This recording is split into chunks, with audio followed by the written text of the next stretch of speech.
मैं जहाँ हूँ तेरी योजना है, मैं जैसा हूँ तेरी रचना हूँ। मेरा जीवन तेरे हाथों में,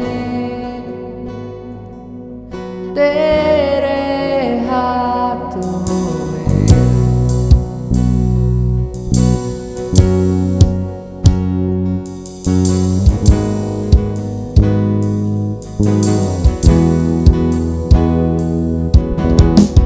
मैं जहाँ हूँ तेरी योजना है, मैं जैसा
प्रेज द लॉर्ड। एक बार फिर से परमेश्वर का धन्यवाद हो कि इस आराधना के दिन में हम परमेश्वर की आराधना कर सकते हैं और परमेश्वर के पवित्र वचनों को पढ़ सकते हैं। परमेश्वर का हम धन्यवाद देते हैं कि वर्तमान परिस्थितियों में एक पड़ाव पार करके दूसरे पड़ाव, दूसरे मौसम, दूसरे सीजन में हम प्रवेश कर सके। परमेश्वर का धन्यवाद हो उसके सारे उपकारों के लिए, विश्वास योग्यता के लिए। और एक बार फिर से आप परमेश्वर के वचन को बड़े प्रार्थना के साथ पढ़ें और पूरे हफ्ते भर मनन करें, चिंतन करें।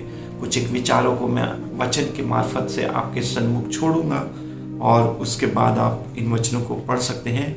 पिछले 1-2 हफ्ते से हम लोग एक नए वर्ष और एक नई शुरुआत और एक नए मौसम के बारे में बात कर रहे हैं। और मैंने आपको बाइबल के अंदर से जो 7 त्योहार दिए हुए हैं, पर्व दिए हुए हैं इस्राएली यहूदियों को पुराने नियम में, तोरा में, उसके बारे में मैं आपको लगातार बता रहा हूँ। और पहला जो हम पर्व देखे थे वो है फीस्ट ऑफ ट्रम्पेट, तुरियों का पर्व, रॉस हैसना हमने देखा था, जो यहूदियों का नया वर्ष है जिसका प्रारंभ हो गया। और पिछले हफ्ते हमने देखा था द डे ऑफ एटोनमेंट, यौम किपुर। और ये किस रीति से मैं आपको बता रहा था कि ये इस्राएलियों के कैलेंडर के अनुसार से उनका 7वां माह तीसरी कहलाता है और तीसरी के पहले दिन उनके नव वर्ष का प्रारंभ होता है। और उसके 10 दिन तक जब वो पश्चाताप करते हैं और 10वें दिन में वो यौम किपुर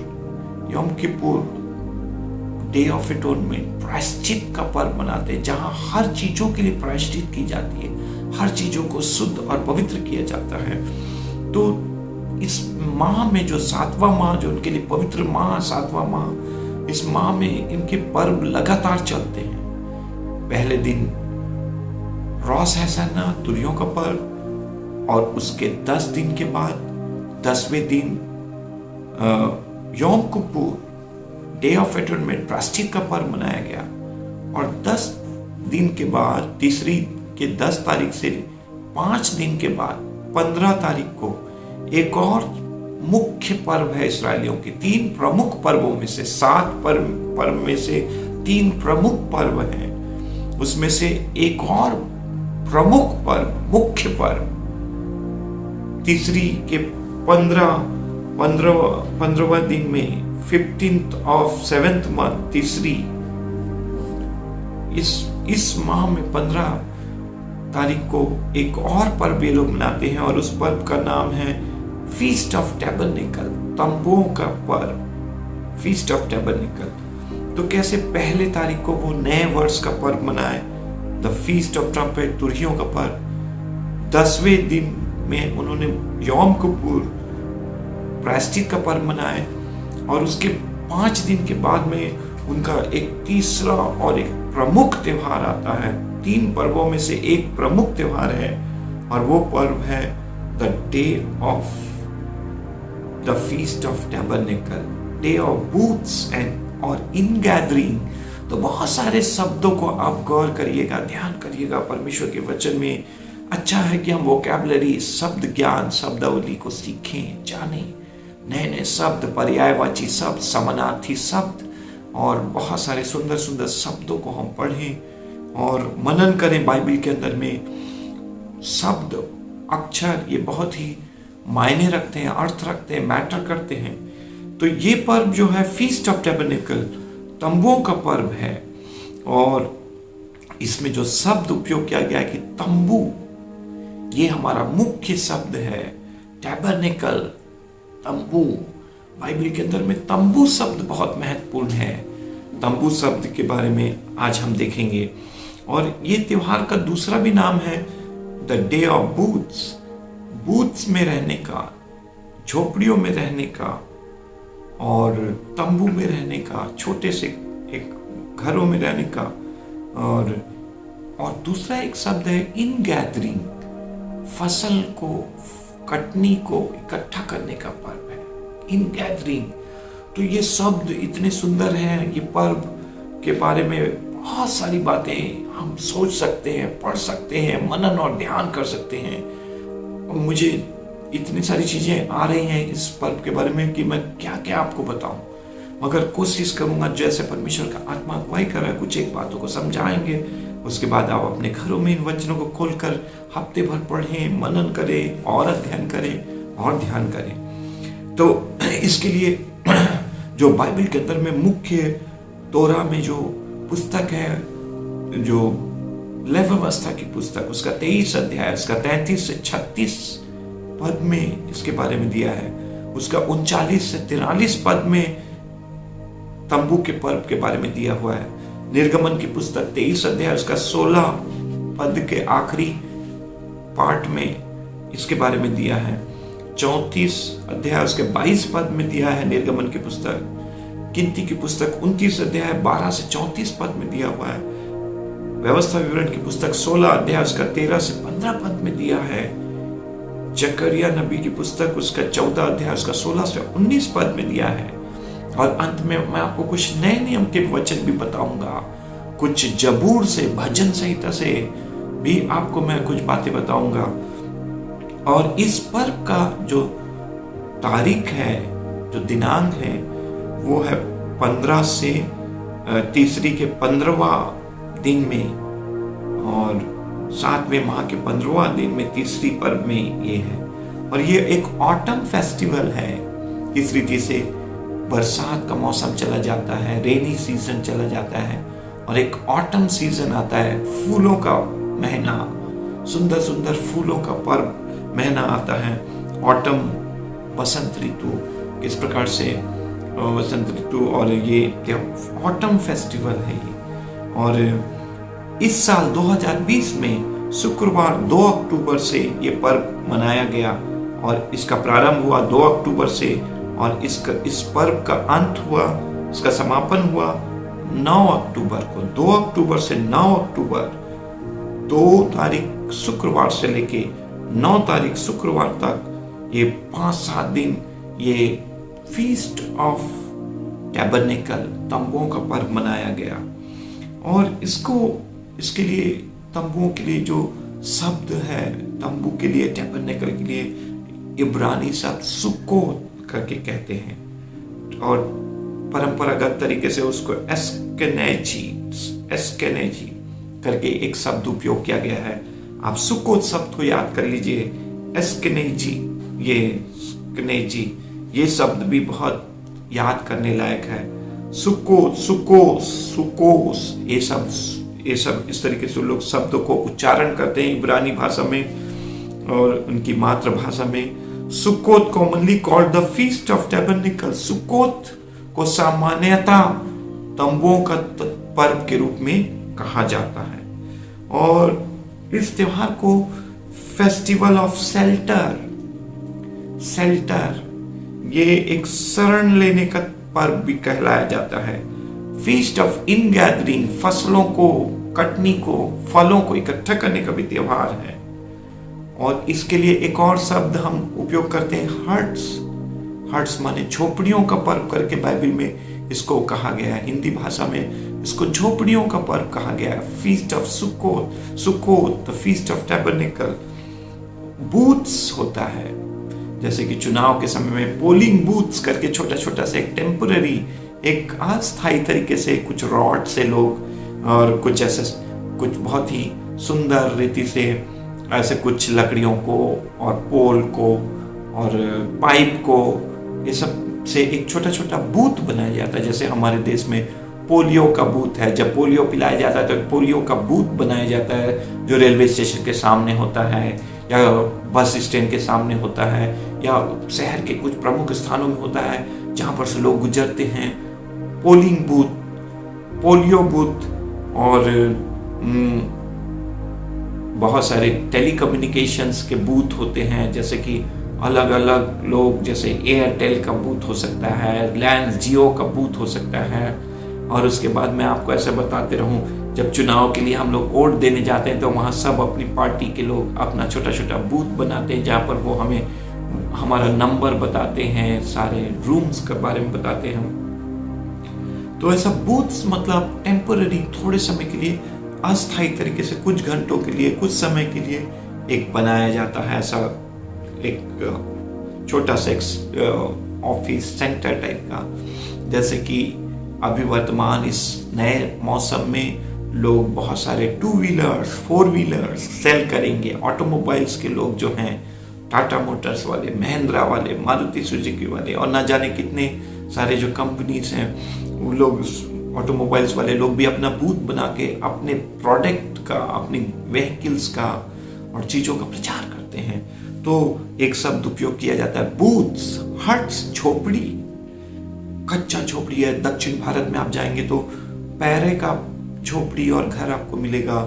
और भी आपको बहुत सारे कोकोनट या नारियल के पेड़ का या बनाना लीव्स का, केले के पत्तों का या अन्य ऐसे पत्तों का घर मिलेगा। हमारे प्रदेश के अंदर में तेंदू पत्ता और अन्य बहुत ही प्रसिद्ध जो पत्तियां हैं उसके झोपड़ी बनाए जाते हैं, घर बनाए जाते हैं, जहाँ पर आदिवासी हमारे भाई बहन और अन्य लोग जंगलों में और ऐसे जगहों में रहते हैं। जब हम लोग वहाँ उनके बीच में मीटिंग्स के लिए गए तो उन्होंने पेड़ के नीचे, एक बड़े पेड़ के नीचे ऐसे डालियों को और झाड़ियों को काट के एक छांव बनाया, एक शामियाना बनाया, एक तंबू बनाया। तो ये सारे, हमारा जो मुख्य शब्द है वो टैबरनेकल है, सुकोत, और इसके लिए झोपड़ियाँ, बूथ्स, शेल्टर, जहाँ हम शरण लेते हैं, जहाँ हम रहते हैं। घर एक शब्द है, घर का त्योहार, घरों का त्योहार। तो ये घर के बारे में आज हम देख रहे हैं। तो इसका महत्व क्या है, इस पर्व का महत्व क्या है? इसका मुख्य पर्व, ये इस पर्व का वो है, महत्व है कि हम एक कलीसियाई तौर पे, एक सामाजिक तौर पे एक स्थान में इकट्ठे हों, जहां पर हमारा अनंत काल का पिता, पुत्र, पवित्र आत्मा या परमेश्वर हमारे बीच में वास करे, अपने लोगों के बीच में, मानव के बीच में, मनुष्य के बीच में परमेश्वर अलौकिक का निवास।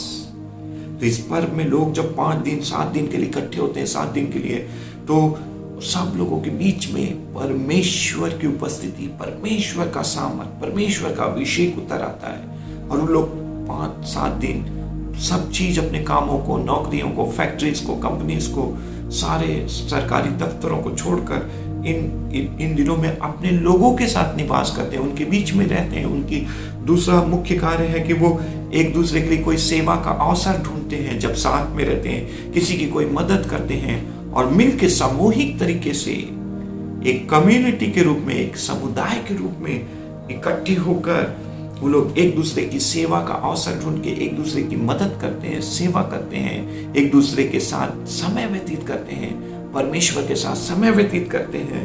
और एक कष्टों के बाद, दुखों के बाद, सब प्रकार के कड़वे अनुभव के बाद इस पर्व का उद्देश्य है कि परमेश्वर की उपस्थिति में बैठना, परमेश्वर के लोगों के साथ बैठना, पवित्र भाइयों और बहनों के साथ, पवित्र संतों और पवित्र लोगों के लिए, कलीसिया के सदस्यों के साथ इकट्ठे होके परमेश्वर की आराधना करना, स्तुति करना और कई बातों को सीखना।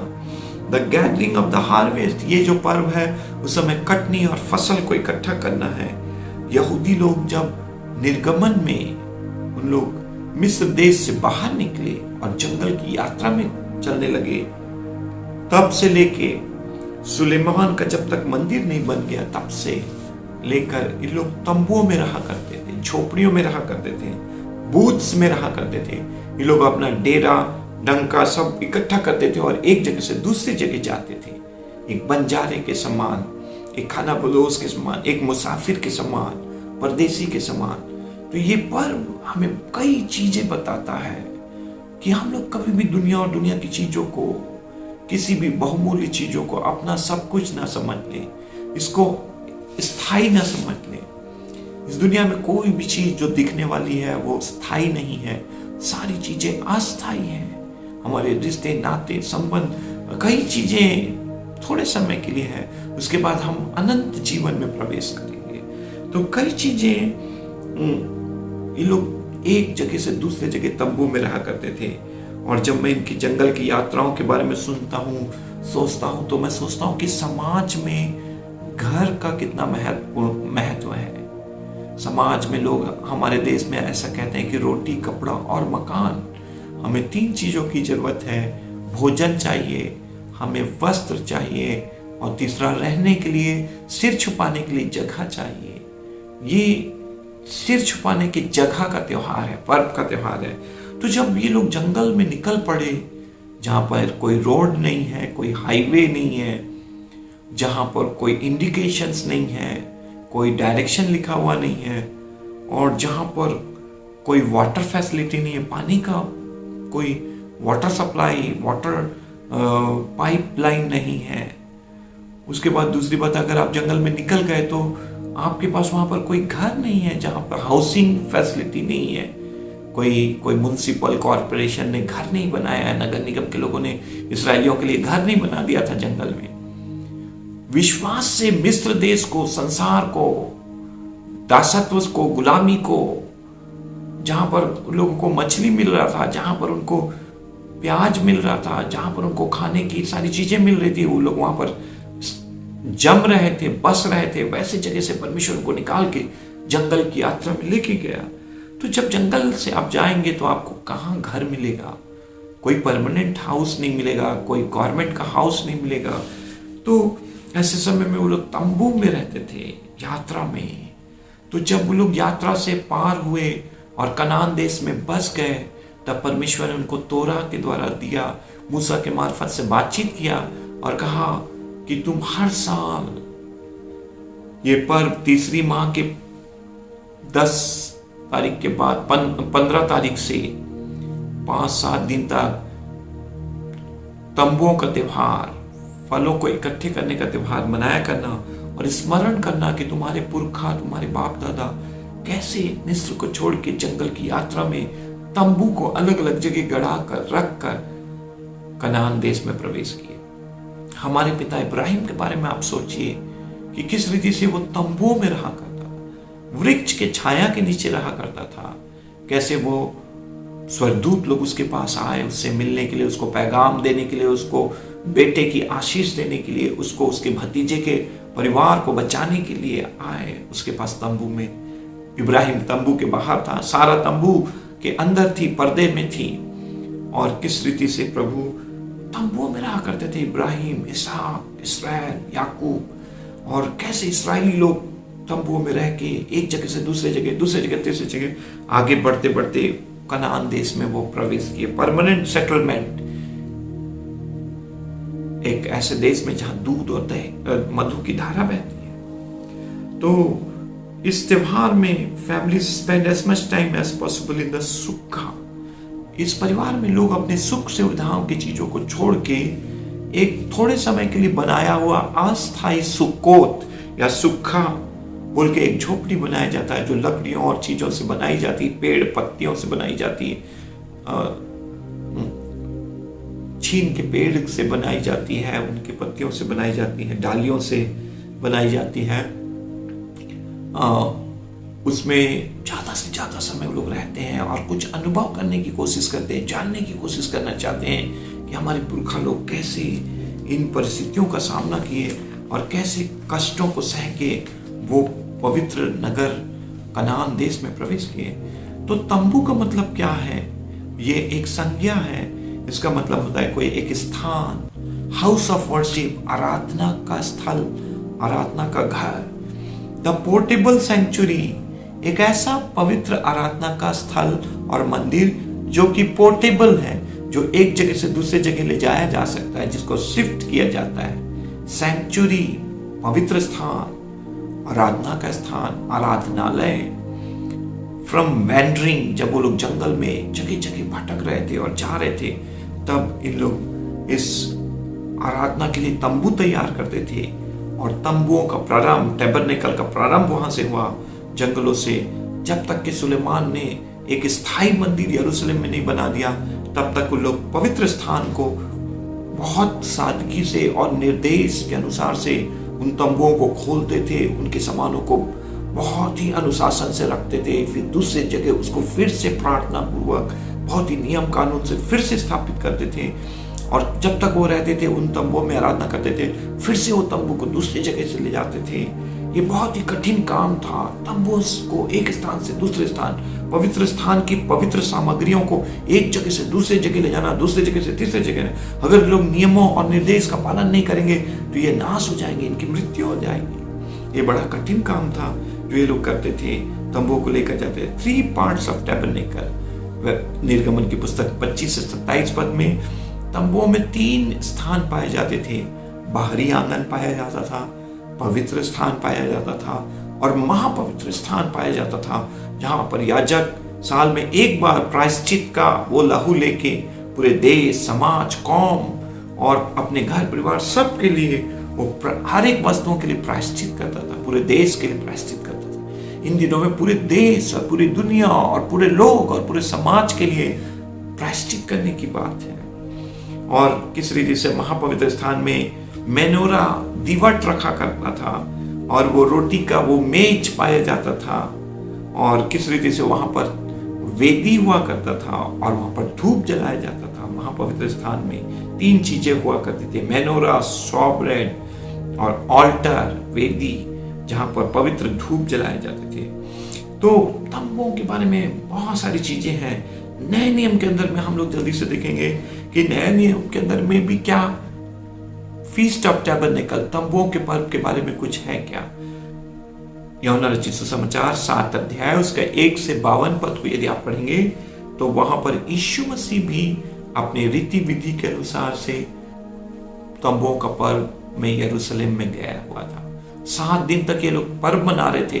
पर्व के अंतिम दिन यूहन्ना रचित सुसमाचार 7 अध्याय 37 से 38 पद में यीशु मसीह ने पर्व के अंतिम दिन में खड़े होकर कहा, यदि तुम में से कोई प्यासा है तो मेरे पास आए, मैं उसे वो जीवन दूंगा, जल दूंगा जो उसके एक व्यक्ति के जीवन में, उसके पेट में, उसके बेली में, उसके आत्मा में, उसके आंतरिक जीवन में एक स्रोता बन जाएगा, एक फाउंटेन बन जाएगा।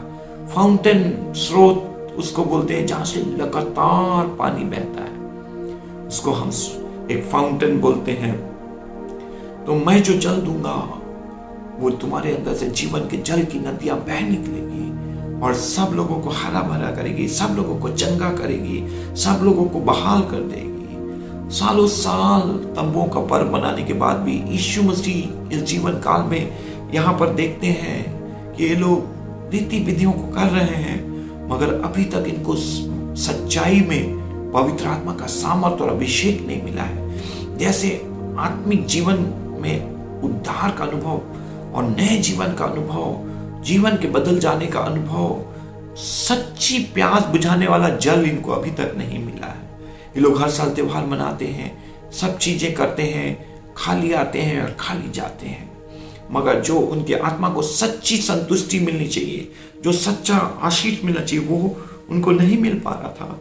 People look forward to the Holi spirit. लोग उस दिन का इंतजार कर रहे थे जिस दिन परमेश्वर पवित्र आत्मा की सामर्थ को ढेल देगा। आज मैं आपको तंबुओं का पर्व बता रहा हूं, आगे मैं आपको फीस्ट ऑफ सवोत, सप्तों का त्योहार के बारे में बताऊंगा। इस त्योहार का तीसरी माह के 15 तारीख से ये त्योहार मनाया जा रहा है 7 दिन तक, मगर इसके बाद एक अगला प्रमुख त्योहार आएगा। उस दिन द डे ऑफ पेंटिकोस्ट, सुक्कोत, सप्तों का त्योहार, हफ्तों का त्योहार, उस दिन पवित्र आत्मा वास्तविक रीति से लोगों के जीवन में उंडेल दिया गया। इस त्योहार में अभी तक पवित्र आत्मा उंडेला नहीं गया था, इसलिए यीशु मसीह ने कहा जो कोई मुझ पर विश्वास करेगा उसके अंदर से जीवन के जल की नदियां बह निकलेगी। आप बहुत सारी रीति विधियों को के अनुसार बाइबल पढ़ते हैं, रीति विधियों के अनुसार प्रार्थना करते हैं, रीति विधियों के अनुसार आप चर्च जाते हैं, रीति विधियों के अनुसार त्योहार मनाते हैं, भेंट देते हैं, दान देते हैं, बहुत कुछ करते हैं, मगर सवाल यह है कि क्या आपने यीशु मसीह से अपना रिश्ता जोड़ा है? क्या आपने पापों से पश्चाताप करके यीशु मसीह से पापों की क्षमा मांगकर अपना जीवन प्रभु को दिए? क्या आपने यीशु मसीह को अपने जीवन में निमंत्रण दिया है कि यीशु मेरी आत्मा में आ, मेरे जीवन में आ, मेरे जीवन को बदल दे, मुझे हर पाप और बंधनों से छुटकारा दे और मुझे एक स्वतंत्र व्यक्ति बना, धर्मी बना? क्या आप यीशु के द्वारा धर्मी ठहराए गए? तो ये वचन यहाँ पर हम नए नियम में देखते हैं कि यूहन्ना रचित सुसमाचार 7 अध्याय को आप पढ़ें पूरे हफ्ते भर, और 37 और 38 पद मुख्य पद है, जहां यीशु मसीह हम सबको पवित्र आत्मा का बपतिस्मा देना चाहते हैं, पवित्र आत्मा से भरना चाहते हैं। जब ये आत्मा का अनुभव मिलेगा, ये जीवन के जल की नदियां बह जाएगी और बहुत सारे लोग आपके द्वारा आशीष पाएंगे, उद्धार पाएंगे, नया जन्म का अनुभव आपके मार्फत से उनको यीशु मसीह के द्वारा से उनको मिल सकेगा। हालेलुया। यीशु मसीह ने ये भी कहा यूहन्ना रचित सुसमाचार 8 अध्याय 12 पद में कि I am the light of the world, मैं जगत की ज्योति हूं। इनके यहूदियों का एक और पर्व आगे चल के आएगा, और वो पर्व द फीस्ट ऑफ लाइट आएगा, रोशनी का पर्व भी आएगा। हनुका एक पर्व आएगा, उसके बारे में मैं हर साल में एक बार जरूर इन पर्वों के बारे में बताता हूँ। द फीस्ट ऑफ हनुका, रोशनी का पर्व, ज्योति का पर्व। और यूहन्ना रचित सुसमाचार 8 अध्याय 12 पद में लिखा, मैं जगत की ज्योति हूँ। आगे चल के यीशु मसीह ने कहा, तुम जगत की ज्योति हो और तुम्हारा उजाला सब मनुष्यों पर प्रकाशित हो।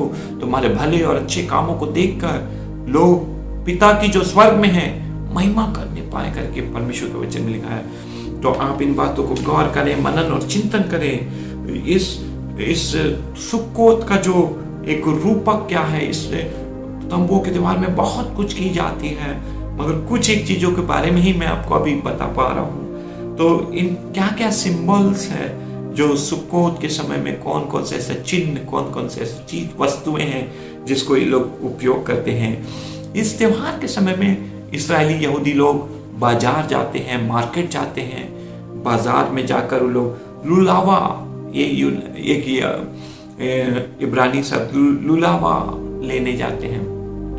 इसका मतलब है कि ये खजूर के डालियों का, पत्तियों को ये लोग बाजार से जाके खरीदते हैं।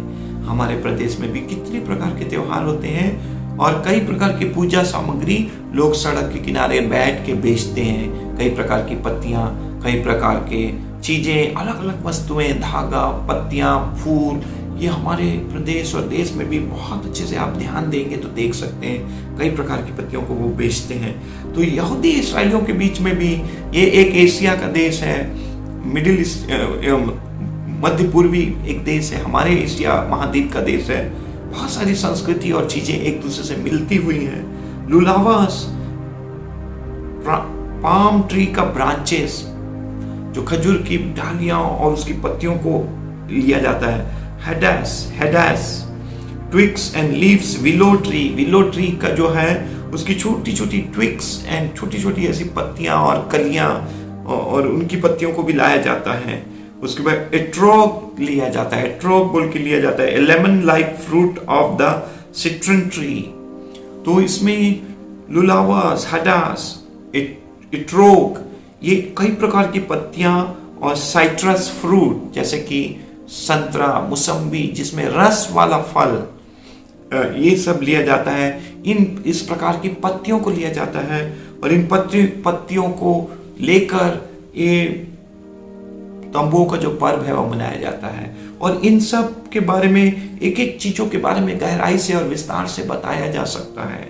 केवल खजूर की डालियों के बारे में और इन पत्तियों के बारे में इसका महत्व क्या है, एक इस्राएली के जीवन में, एक यहूदी के जीवन में, एक मसीह जीवन में, एक प्रभु के लोगों के जीवन में, इन अलग अलग पत्तियों का, इन अलग अलग वस्तुओं का हमारे जीवन में एक महत्व है। उसके बारे में बहुत सारी चीजें हैं कि कैसे हमारे जीवन में अलग अलग अनुभव, अलग अलग रस, हिंदी साहित्य के अंदर में रसों के बारे में है। कई प्रकार का रस है, खुशियों का रस, करुण रस और विलाप का रस और आनंद का रस, हर्ष का रस, ऐसे अलग अलग रस हैं। वैसे ही हमारे जीवन के, प्रतिदिन के जीवन में, पिछले त्योहार में, पिछले मौसम भर में कठिन परिश्रम के बीच में आपको कई ऐसे कड़ू अनुभव से हो सकता है जाना पड़ा हो।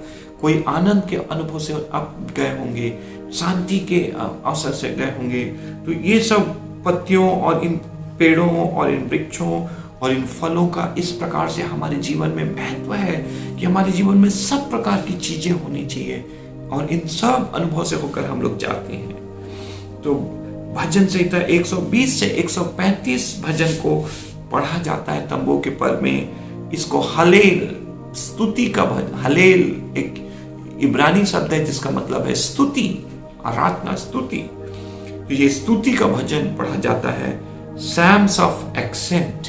ये यात्रा में जब लोग पहाड़ों में चढ़ते हैं तो चढ़ाई का भजन, यात्रा का भजन, ये सब पढ़ते हैं। जैसे भजन संहिता 121 आपको याद है, यहोवा तेरे आने जाने में अब से लेकर सर्वदा तक तेरा रक्षक है। जब लोग दूर दूर से यात्रा करके यरूशलेम में तंबुओं का त्योहार मनाने के लिए जाया करते थे, तो इन भजनों को गाते, इन स्तुति के भजन गाते हुए ये लोग जाते हैं। तो भजन संहिता 120 से 135 को आप नोट कर लीजिए और उसको खोल खोल के देखिए कि 120 में क्या है, 21, 22, 23, 24, 25, 26 में क्या है, 30 में क्या है, 31, 32, 33, 34, 35 भजन में क्या है। ये पूरे भजन का केतुवीन का पुस्तक जो है, इसके बारे में आप पूरे हफ्ते भर देखिए, पढ़िए और इस पर्व के बारे में अध्ययन करिए। मैं आपको अपने तरफ से भजन संहिता 91 के बारे में बताना चाहता हूं, जो हमारे इस शब्द टैबरनेकल, तंबू से मिलता जुलता है। जैसे कि भजन संहिता 91 उसका एक पद पढ़ेंगे, ये मैं अपने तरफ से आपको दे रहा हूं। और भजन संहिता 91 को मैंने लिया है जब मैं इस पर्व के बारे में सोच रहा था, प्रभु ने ये वचन दिया। 91 उसका एक में लिखा है, secret place of the most high, परम प्रधान के गुप्त स्थान। तो हम आज तंबुओं का पर्व मना रहे हैं। तंबू से कैसे मिलता जुलता ये शब्द है, परमेश्वर के गुप्त स्थान। तंबू माने रहने का स्थान, पवित्र स्थान, प्रभु की उपस्थिति में प्रभु के लोगों के साथ रहने का स्थान। कलीसिया परमेश्वर का निवास स्थान है। तो पहला पद को आप देखिए भजन संहिता 91:1 में, secret place of the most high, परम प्रधान परमेश्वर के गुप्त स्थान। तो ये शब्द बहुत ज्यादा तंबू से मिल रहा है।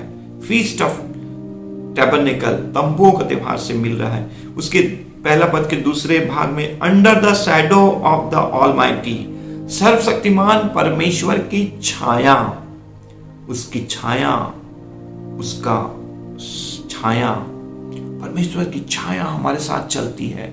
जब वो लोग चलते थे तो दिन में उनके साथ छाया का खंभा रहता था, बादलों का खंभा रहता था।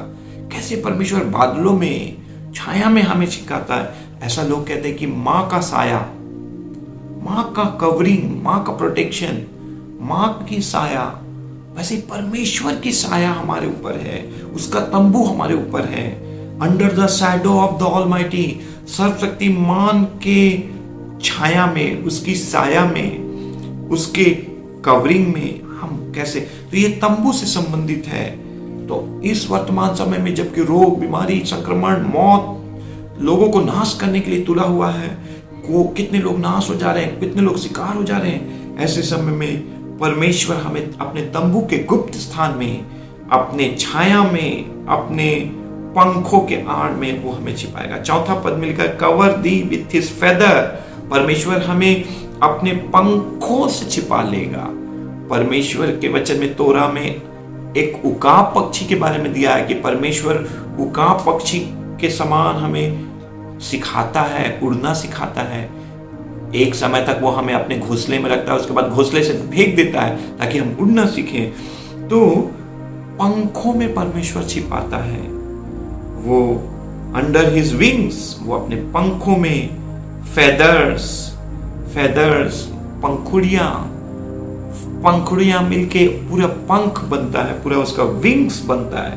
तो इसमें छिपाता है। सील्ड, बकलर, किस रीति से परमेश्वर हमें सील्ड करता है। कैसे हम लोग सुरक्षा कवच को सामने ऐसे बाएं हाथ में हम लोग बकलर पकड़ते हैं, एक ऐसा चीज है, लड़ने का एक ढाल है, वो ढाल के अंदर हमें छुपाता है। तो तंबुओं का त्योहार है, वो ये सील्ड और बकलर, ये एक तंबू के समान हमें वो अपने सील्ड में छुपाता है, अपने बकलर्स में, सील्ड में। कैसे हम लोग भाला और वो ढाल में हमें छुपाता है।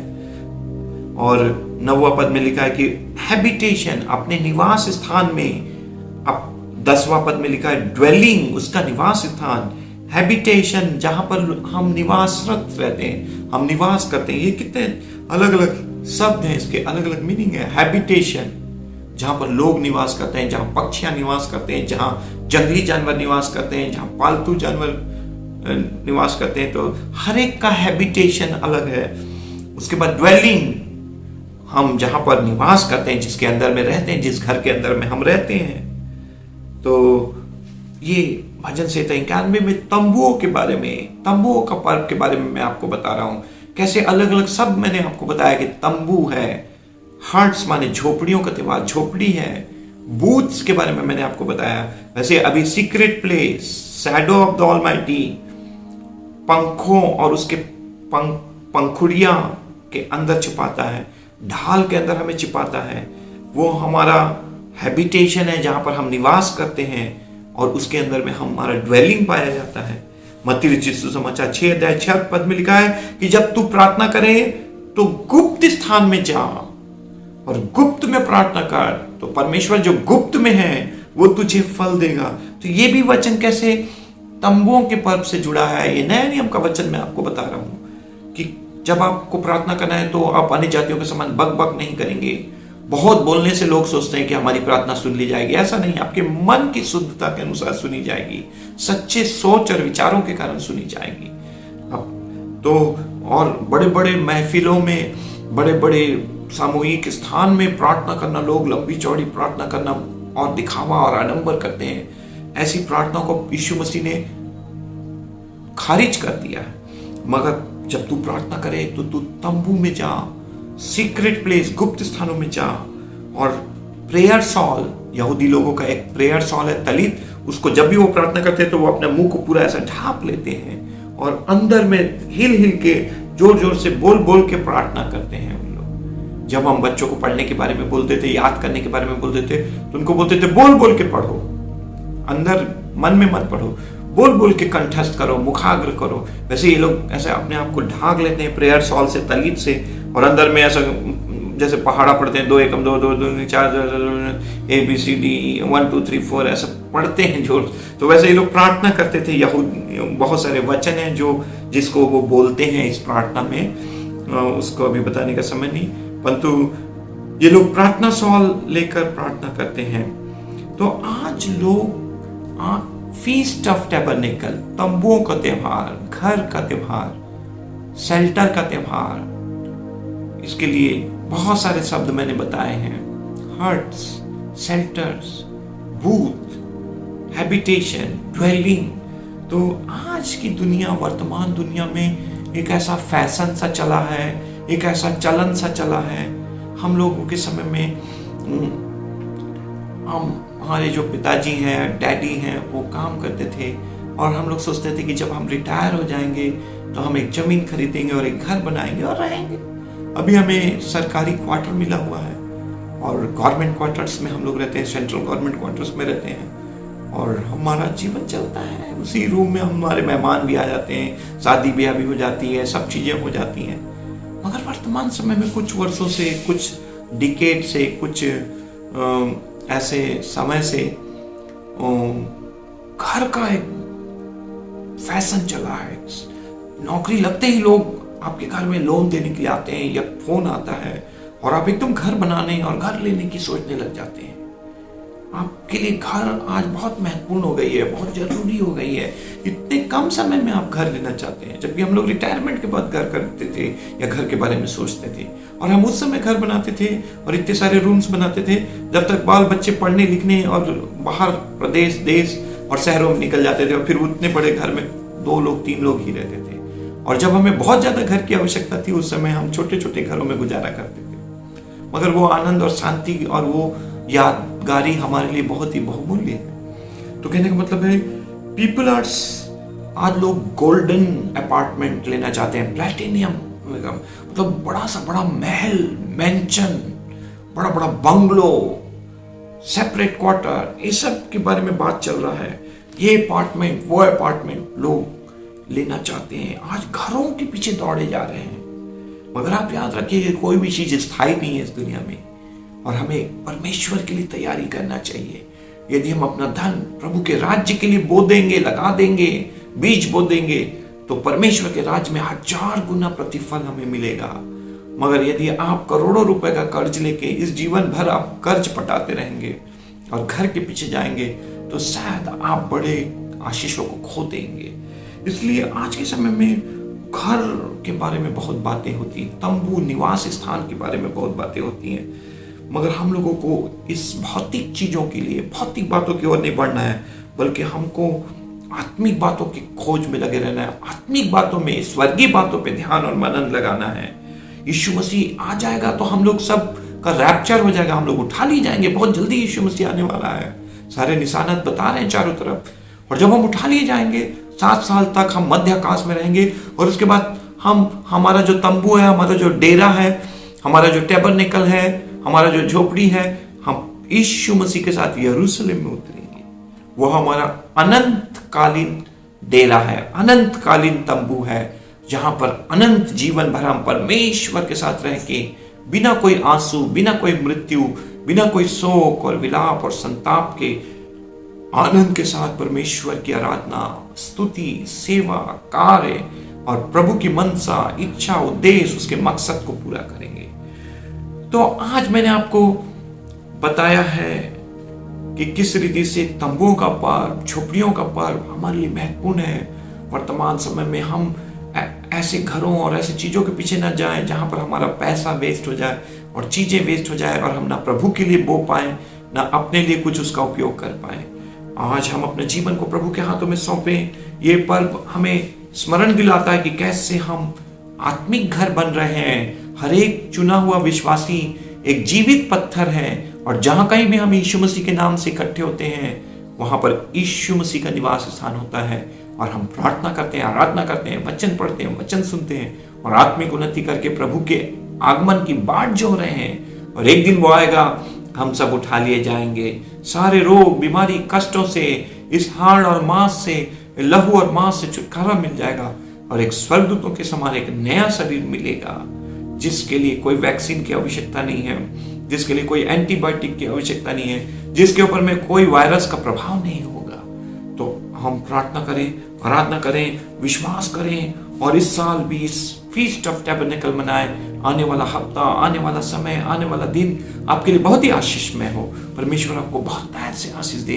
आइए हम अपने आंखों को बंद करें, सरों को झुकाएं और प्रार्थना करें। पिता परमेश्वर, हम आपके वचनों में मनन और ध्यान करते हैं। आज हम फीस्ट ऑफ टैबरनेकल, झोपड़ियों का पर्व, तंबुओं का पर्व के बारे में मन सोच रहे थे। हमारे पुरखा लोग, इस्राएली लोग, इब्राहिम, इसहाक और इस्राएल, इन लोग कैसे तंबू बनाकर अलग अलग जगह में, अलग अलग स्थानों में भटकते थे, रहते थे। प्रभु दुख उठा कर इस संसार को पार किए। प्रभु आज हम सब भी कई अनुभव से जा रहे हैं। हर एक परिवारों को, हर एक भाई बहनों को, बच्चे बड़े बुजुर्ग जवानों को, हर एक परिस्थिति, हर एक अनुभव में हर एक की सहायता कर, हर एक को संभाल और अच्छे तजुर्बों में से लेकर जा। प्रभु हम लोग व्यर्थ और बेफजूल की भौतिक चीजों पे भागने ना पाए, बल्कि आत्मिक जीवन, आत्मिक बातें, आत्मिक कार्यों, आत्मिक भवन को पहली प्राथमिकता दें और आगे बढ़े। सबको बड़ी बरकत दे। पूरा हफ्ता हम सब के लिए आशीषमय हो। जो वचन हमने पढ़ा है, जो भजन संहिता हमने पढ़ा है, सुना है, ये सब हमारे लिए आशीषमय हो, जय का हो, सफलता को हो। हर एक के जीवन में अद्भुत अलौकिक काम कर, हर एक को छू ले, हर एक को स्पर्श कर, हर एक को अपनी उपस्थिति से भर दे। प्रभु हर एक के लिए, हर एक के प्रार्थना को उत्तर दे, हर एक को प्रतिफल दे, इनाम दे, बदला दे। प्रभु सबके विश्वास को बढ़ा और आने वाले समय में आगे ले चल। सबको बड़ी बरकत और आशीष दे। सब बातों को तेरे हाथों में सौंपते हुए प्रार्थना को उद्धार करता प्रभु यीशु के नाम से मंत्र सुनो ग्रहण कीजिए, आमीन। अब हमारे परमेश्वर पिता का प्रेम, प्रभु यीशु मसीह का अनुग्रह, पवित्र आत्मा की संगति और सहभागिता हमें से हर एक के साथ और सभी पवित्र संतों के साथ जो सारे संसार में पाए जाते हैं, प्रभु यीशु के दोबारा आगमन तक बनी रहे, आमीन, आमीन। तब कुछ जय मसीह की। Praise the Lord. God bless you.